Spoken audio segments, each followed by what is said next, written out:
રાત્રિનો અંધકાર હતો અને બંધ ઓફિસ હતી અને તેમાં જોવા મળી કાળો બુરખો પહેરેલી એક સ્ત્રી. પણ અહીં સવાલ એ હતો કે બુરખો પહેરનારી આ સ્ત્રી હતી કે પછી કોઈ પુરુષ?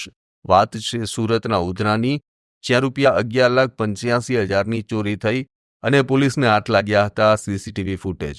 જે બાદ ઉધના પોલીસે 2 આરોપીઓની ધરપકડ કરી, જેમાં આરોપી લાલા દંડપાની તેમજ ગિરીશ વનજી પાટીલની ધરપકડ કરાઈ. આ સમગ્ર પ્રકરણમાં પહેલા લાલા દંડપાને ઉઠાવી લેવાયો હતો, જેની પૂછપરછમાં ગિરીશ પાટીલનું નામ સામે આવ્યું. ત્યારબાદ તેની પણ ધરપકડ કરી લેવાઈ હતી. નોંધનીય છે કે ચોરીની ઘટનામાં મુખ્ય આરોપી લાલા દંડપા પહેલા પણ અનેક વખત પકડાઈ ચૂક્યો છે.